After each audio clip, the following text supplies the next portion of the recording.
तीसरे जन्म में। एक राजा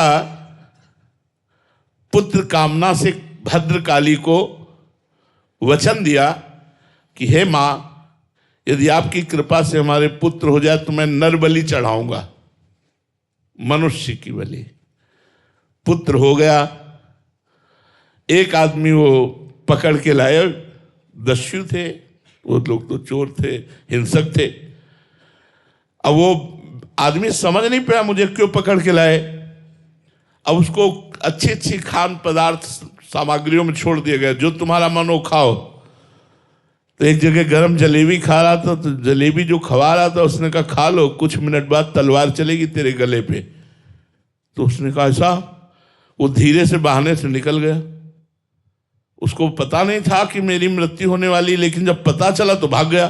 जब वो भाग गया तो जो लोग पकड़ के लाए थे उन लोगों ने कहा अगर ये राजा को सूचना देते हैं तो हमारी बलि चढ़ा देगा, तो खोजा जाए कोई नर पशु ऐसा जो बलि के योग्य हो। तो महाराज ये ब्रह्माकार बैठे हुए थे जड़ भरत जी, भगवान में निरंतर चिंतन और स्वस्थ शरीर, इन्हीं को पकड़ लिया, ले गए, स्नान कराया, सुंदर पूजन किया, खीर पुआ माल सब अच्छे अच्छे पवाए, और भद्रकाली के सामने जाकर ऐसे सर झुकाकर जे ही तलवार उठाई तो फट गई भद्रकाली की मूर्ति, और स्वयं भद्रकाली प्रकट होकर वही तलवार लेकर अपने सेवकों की गर्दनें उड़ा दी। सीम की चाप सके को तासु, बड़ रखवार रमापति जासु। भगवान के भक्त की गर्दन उड़ा दे। भागवत में पढ़ के देख लो प्रसंग।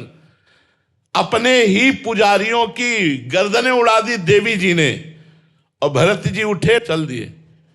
भगवान के चिंतन में मग्न है, उनको पूड़ी हलवा खवाने में और तलवार चलवाने में कोई उनको फर्क नहीं था। देवी जी ने रक्षा कर ली, कोई धन्यवाद नहीं, कोई नमस्कार नहीं। अपनी यह अद्भुत स्थिति, भगवान में तन्मय महापुरुष की स्थिति। तो जो भगवान का दास है उसका कोई बाल बांका नहीं कर सकता।